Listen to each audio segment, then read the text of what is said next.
Welcome to Succession Planning for CRCs, the program designed to help you design and implement an effective succession planning for your Community Resource Centre.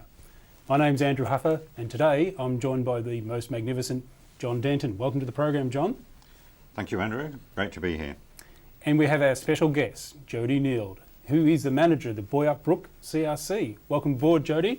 Hi, Andrew. Hi, John. Great to be here. Tell us a little bit about your snapshot, a bit about your time with the Boyup Brook CRC, Jodie. I've been with the Boyup Brook CRC for about 7 years and coming up to my third year in the manager's position. I started off doing some project work, and I suppose it's a good story of succession planning with me now being the manager. We have a fantastic and progressive community resource centre and a wonderful community that goes along with it. Absolutely, and much awarded too, I believe, so congratulations on all your fantastic work you've been there. Thank you very much. And we'll be hearing a bit more about that during today's episode. So today we're into episode 1 of the program, and this is episode 1 of a 5-part program where we're going to be focusing on a couple of different elements of succession planning.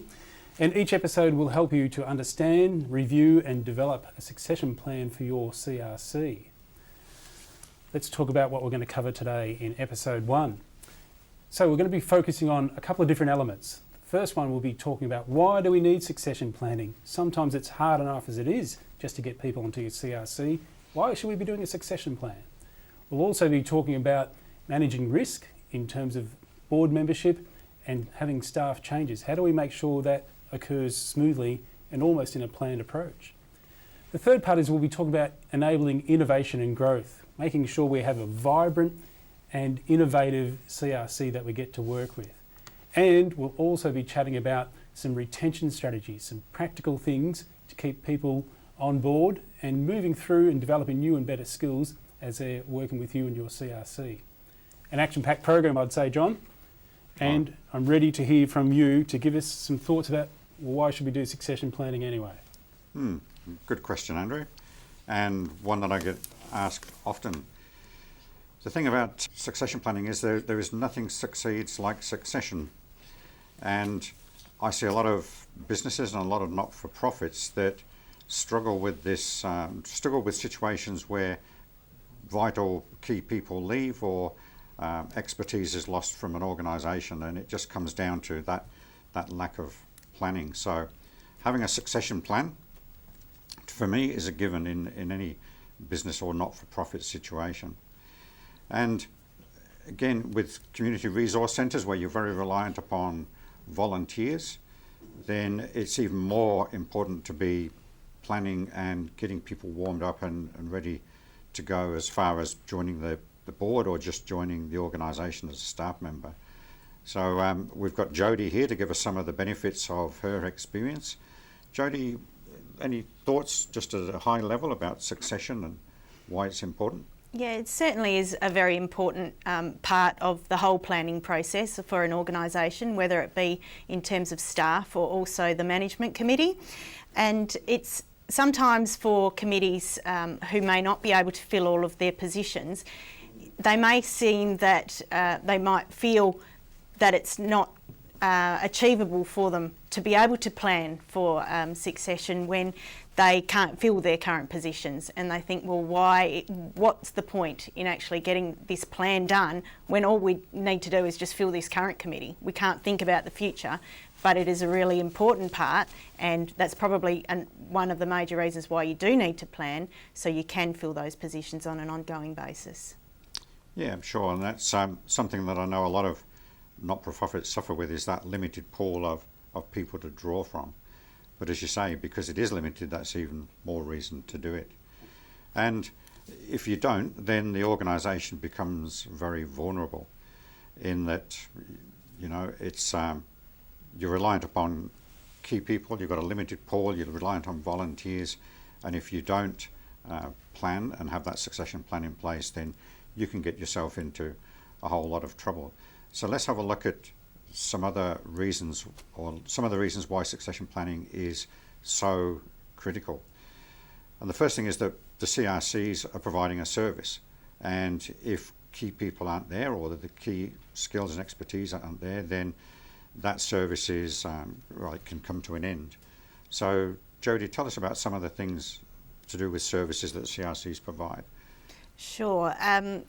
An example could be if your CRC has a bank involved, an in-store branch or the local Bendigo bank perhaps, that if you have only one staff member who is a trained bank teller, what happens if that staff member gets sick or wants to go on holidays or suddenly leaves the organisation? If you haven't got someone else that's trained to be able to be that bank teller, then that service is very vulnerable and you may not be able to offer it. And it also goes with on a board level as well, where you may have some people with certain skills that if they disappear, then that service level for the staff and the running of the organisation just can't happen. What we're talking about there is retaining expertise and skill to keep the service going. And there's a wide variety of services that the CRCs provide, and the community starts to become dependent upon them. So I don't know if you've got anything to add at this point, Andrew, about critical services, but the last thing you want to happen is for the community to suddenly find that the doors are closed one morning. Yeah, thanks, John. I think a lot of it's about making sure community expectations are met. So it's really making quite clear that this is what we're here to offer and making sure you've got the people on board to be able to do that. And just as Jodie said, that training and planning about, thinking about the what-if type scenarios is there. So we're really clear that we are meeting the expectations of our target audience. Sure, and the other thing, of course, that is in people's heads is critical information.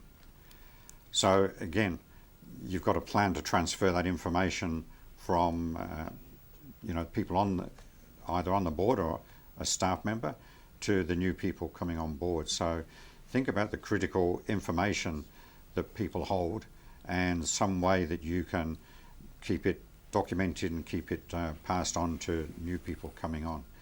And when you're looking at succession planning, think about the risks, all these risks that exist for the organisation, and start to prioritise them.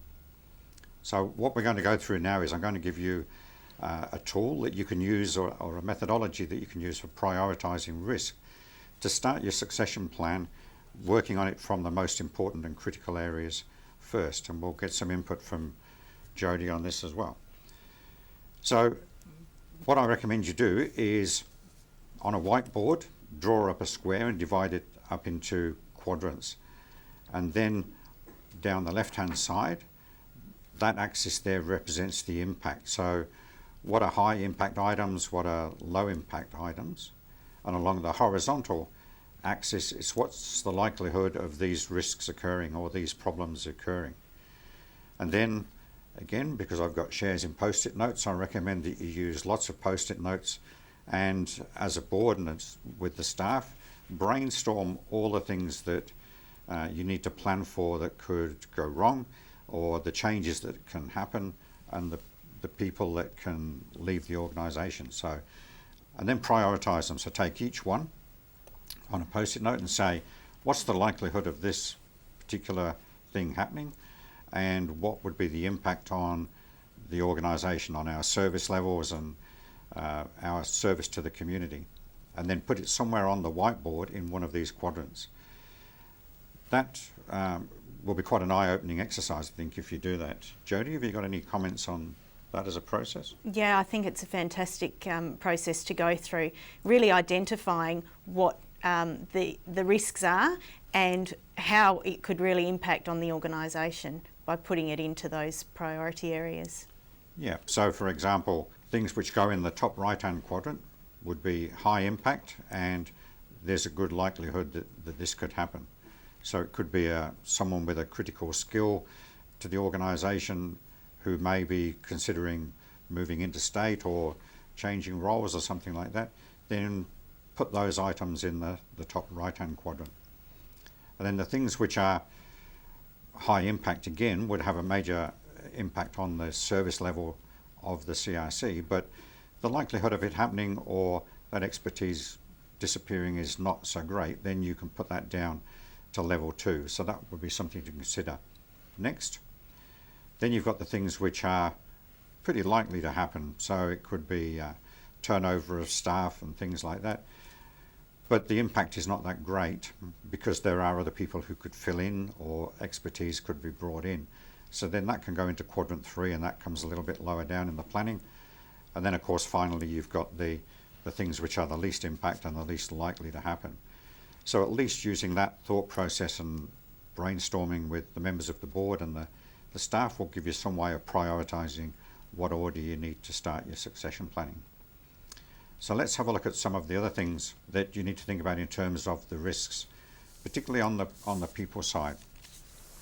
So board changes, and again, remember we are dealing with volunteers here, and they're giving up their time, and anything can happen in their lives outside of the CRC, which mean that they won't be able to come along or attend anymore.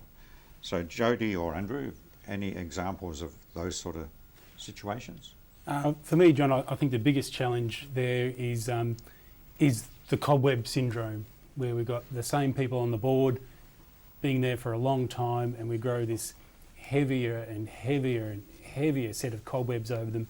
So it almost becomes impenetrable for people from outside to come in and join that board. So we're stuck with the same group, and when we get stuck with the same group, we have the same ideas. And generally, I think that really leads to that dusty staleness that I think can really reduce the value and impact of a board. So for me, that's probably one of thinking about how do we make sure that we've got opportunities for people from outside of the normal board to come in and be part of that, and making sure that that happens regularly rather than just occasionally when someone finally gives up the ghost. Okay, so that's more a risk of the board not changing or people not changing than the risk of change. Jody, anything to add on that one? It can be quite an issue if you do have, as Andrew mentioned, that the same people there, and you do have those same ideas, and there's nothing new coming into the mix. And one way that you could look at changing this is by having rolling terms for the board members, and then they are on for a certain number of years, and then every year there's a certain number up for re-election. Okay, that's all good, and we'll look at some of those ways that you can refresh the board in a moment. But of course, the other thing that you need to plan for is staff changes as well. So, all kinds of things happen. People get pregnant, people get sick, people leave town, or their partners move on, and so you've got to always plan to be able to replace those people.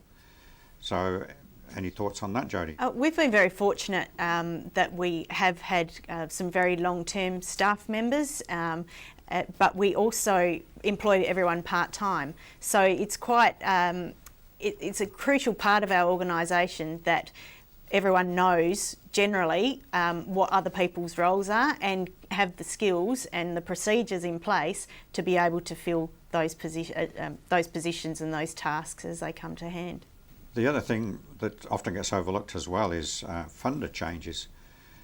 So if you're reliant on one or two quite major funders for the organisation, then one of the risks you need to be thinking about and planning your succession for is bringing in new funders. And that's a slightly different topic, but it is something that I class under succession planning as well, because you need to keep that source of funds going. If I can just add there, John, the CRCs are currently undergoing the change in the funding structure from the Department of Regional Development, and some centres have had some budget cuts and some others have had increases in funding. That's something that a lot of centres have had to then address, and perhaps we need to look elsewhere for other service contracts and other sources of income for the centre. It's a reality, and we just need to be able to make sure that we've got those strategies in place and the ideas continuing to come through to be able to source other sources of income for our centres. Great point. The funding is the lifeblood of the organisation. So plan for transition, plan for change, plan for keeping everything refreshed. Andrew, tell us a little bit about innovation and creativity and how change and changing the people can actually be a good thing? Getting rid of those cobwebs you talked about. I think we need to think about it in perhaps a couple of different contexts. If you consider your CRC and you went for 3 months in a row with no conflict whatsoever in there, I would think there'd be not much would actually change for the better. So to me, I think it's, don't be worried about the C word change, be thinking about change as the opportunity for improvement to make things better in your CRC. So to me, there's plenty of opportunities in change. It's just thinking about always looking at, well, what's in it for me out of this change and how can I get some value from it? So as John's always mentioned, just embrace it. Give change the big group hug and see what's in it for you and how you can make the most of it. And as I mentioned before, getting through the Cobweb Syndrome, new people bring new ideas. And Jody, I know you've done some really interesting work in terms of committees and board member structures at Boyup to do that. Could you tell us a bit about how you've gone about that? Sure. Over the years, we've been really lucky in having a wide range of committee members, and in terms of ages and experience as well. And several years ago, we had one student, head boy of the school at the time, and he came on as a committee member. And was a brilliant opportunity not only for him to learn how committees work and to develop his skills, but it just gave another angle for our committee and a whole new set of ideas, and that's just a perfect example of getting some youth involved, and just new people from a different range of backgrounds can really bring some fantastic opportunities. So a bit more about that, Jody. What was the impact on the people around, like the other members of the committee? How did they respond to having this 15-year-old kid turn up all of a sudden? I think the maturity of the student at the time just added so much to the committee, and I think that there was a really, it's a fantastic opportunity for the other committee members to say, okay, this is the voice of the youth, and let's embrace it. And to me, it sounds like the opportunity to find out from people who are actually really living in the town, obviously, but also knowing what's going on in at that grassroots level. What are kids thinking? What are people who are coming through the ranks thinking? I think it just brings another network of contacts and people and ideas into the organisation that you might not otherwise get. And I want to follow up on that one in terms of the ideas for projects, how you and perhaps neighbouring CRCs go about generating new ideas for projects and making sure that there's that constant vitality in your CRC. Brainstorming sessions are just brilliant. Actually, a couple of weeks ago, I had a staff meeting, and we're supposed to go for maybe half an hour. 2 hours later, we were still brainstorming and coming up with some really good ideas and looking at the organisation, preparing a SWOT analysis and looking at where we're at and looking at the opportunities. We present our management committee with the same opportunities to really always have a brainstorm session to a few times a year, really to look at where we're at and what the community needs. Community needs analysis, really great idea. Just getting out and talking to your community members and finding out what they want, because at the end of the day, that's what we're here for, is to service our communities and to be able to provide what they want and really address the gaps and look at what we can do, and all sorts of different projects and ideas come from those discussions. One of the things that I was impressed with, Jody, when we spoke earlier was the fact that you've got youth involved with the organisation and at a committee level. I mean, how do you attract youth and the younger people to the organisation to be part of the volunteer group? In terms of the volunteer group, it's really, we have a fantastic link with the Boyup Brook District High School. We have a memorandum of understanding and a great partnership, and it's through those opportunities we provide work experience opportunities for the Year 9 and 10 students, just really getting the kids involved, coming down to the CRC, even things like school holiday programs really enables the youth of the town to come into the centre, the parents then to get involved, to see what we do. Maybe they didn't know some of the services that we offered, so it's a great chance for them to come in on board as well.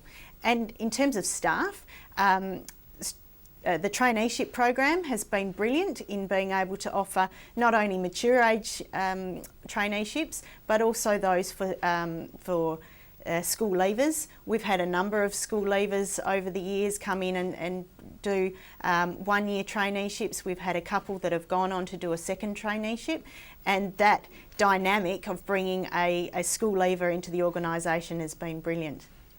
Excellent. And I should blow away the cobwebs, Andrew. Without a doubt, they're well and truly gone. So we talked briefly now about having those new skills for new projects and the value that new relationships and networks bring in. And we talked a lot about how we can do it within our own communities. And I think there's also the opportunity of going beyond our own CRC community and going perhaps to neighbouring ones or beyond there and seeing what's some of the stuff that they're doing and how we can perhaps work together, or how we can just basically take their stuff and use it for our own good. And the beauty of the network is the fact that we do share, and we do love to get the ideas and the activities that other centres are doing, and whether we can do it, then work together on various projects, or take their ideas and, not plagiarise them, but it's all about resource sharing and idea sharing.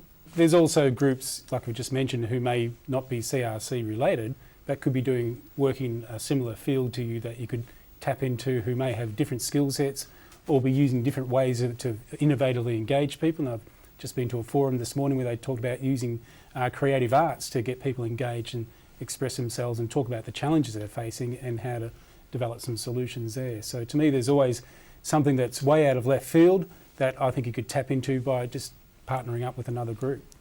So let's move along now and talk about some ways to keep people involved in our CRCs, thinking about both staff and volunteers and board members. And Jodie, again, I'm really interested in your ideas on this and some of the things that have worked for you and perhaps some of the things that are just, we won't be doing that again. So a bit about retention strategies. Firstly, reward and recognition. To me, I think that's something we can make it really simple or incredibly hard for ourselves. What's been your experience? Communication is a really, really important factor here, and celebrating your successes and saying to your committee and to your staff and letting them know when they've done a really good job. Projects and activities and just the general day-to-day services can't happen without the contribution from the staff and the committee, and acknowledging that, whether it's a staff newsletter that Boyup Brook has a weekly staff newsletter that our trainee puts together, and it's a really good opportunity to be able to put those celebrate what you've done for the week, and if a staff member's really pulled off a fantastic service, if we've had a big print job that's needed to be done and it's been achieved and done, really acknowledge that and support them. Even something like celebrating staff members' birthdays, it's a simple thing, but a coffee and cake and a present always goes down well. Absolutely. It's actually my birthday today. I was kind of hoping for Sorry, something Andrew. a bit better. But anyway, John, noted, something to work on. And I believe training and development is another really valuable tool for enabling staff and volunteer and board member retention. And John, one of our favourite quotes comes from Tom O'Toole from the Beechworth Bakery, when people are asking, what if you train all these people and you leave? And Tom's response is, well, what if I don't and they stay? So to me, it's a classic example of thinking of making sure we invest in our people and invest to get return both for us as a CRC and for them as people involved in the organisation. John, a quick comment from you?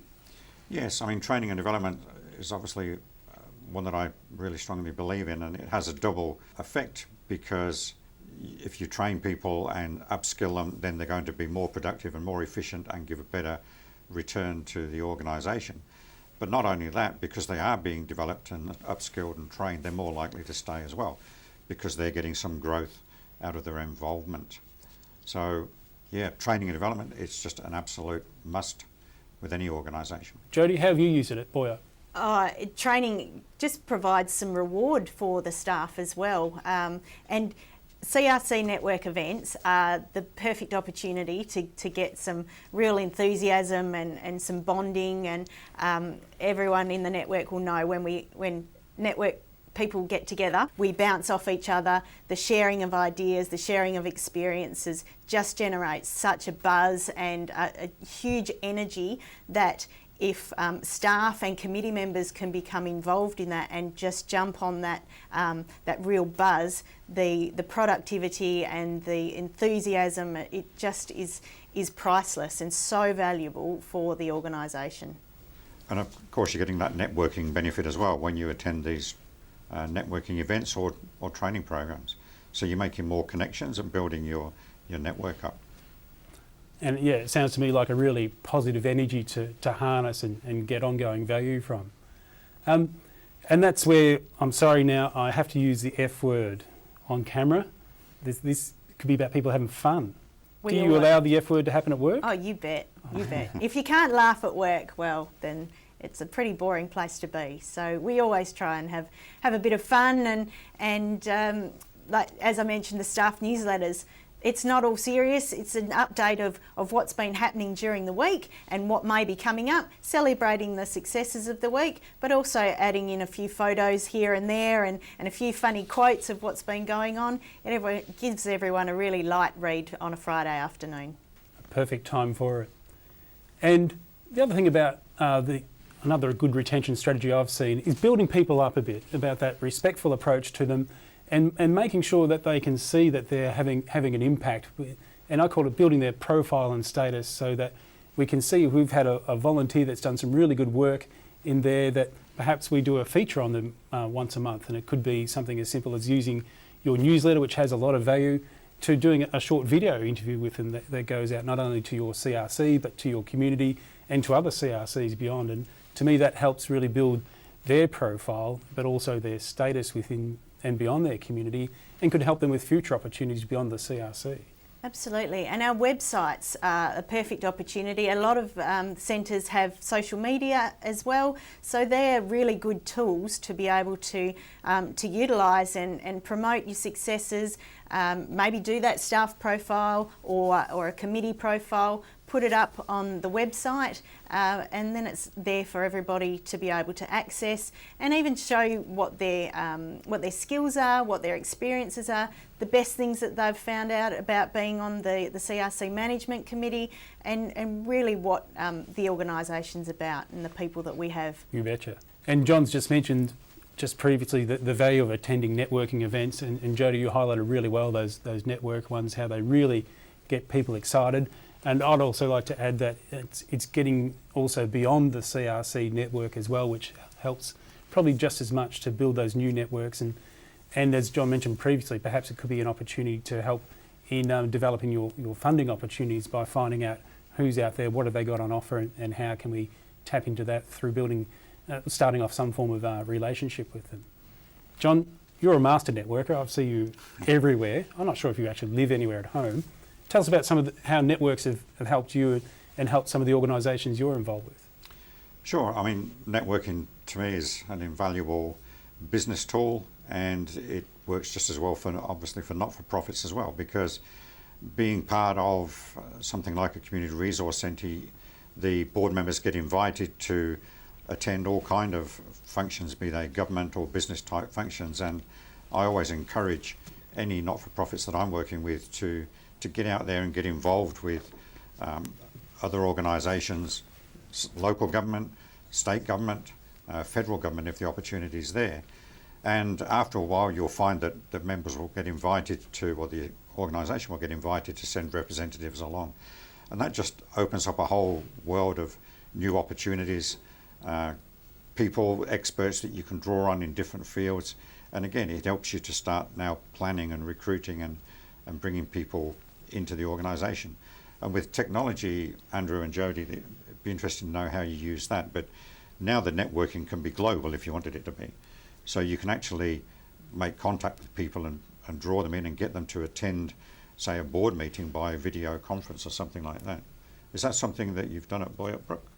Not necessarily with our management committee, but personally I sit on a committee of a not-for-profit in Bunbury, and I've attended one meeting in person, and I sit there on the end of at my desk every month and link into their meetings via video conference. So that's a perfect way to be able to have people who may not be based in your town, but have strong links and have fantastic just their ideas and their contribution that they could make. It's just a great way to be able to involve them in your organisation. Yeah, terrific. That's a great example of thinking outside the local community, if you like, going that little bit further and using the technology. So does that answer your question on networking, Andrew? It does, and probably just a final word to add on that is about also go there thinking about what you can give to people at networking events. So if you do make a new contact, be thinking about what is it I can help them with as a starting point of the relationship rather than what am I looking for from them. And that really helps build what's called the emotional bank account. So you make that deposit there, and so it really sets that relationship off on a positive note. Just kick off with. Yeah, that's a great thing.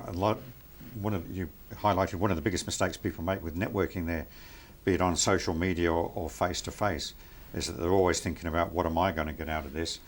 A great line to use when you're talking to someone or communicating with them is, well, how can I help you?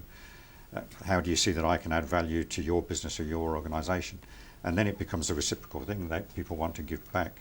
So thank you, Andrew. That's one of my bugbears about networking is when people start to sell to me after 5 minutes of conversation or one contact on social media. Yep. It's always important just to make that offer, always be giving, and then it'll just come back regularly.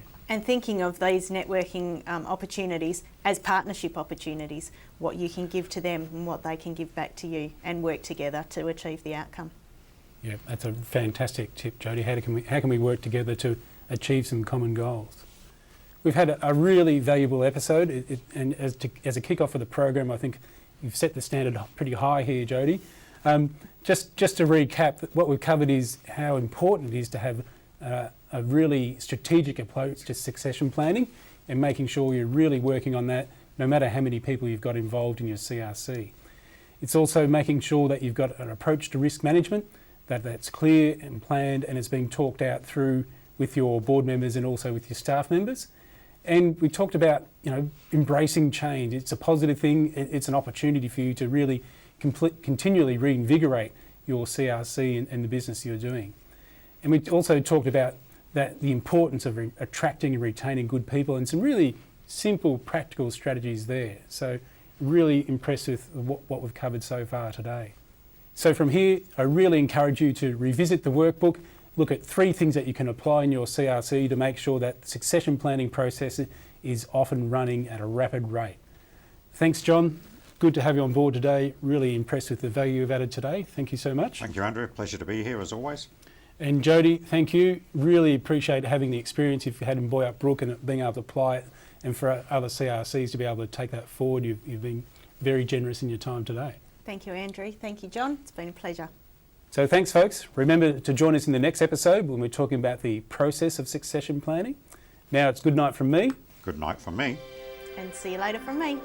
Thanks, folks. Looking forward to seeing you in the next episode. Bye now.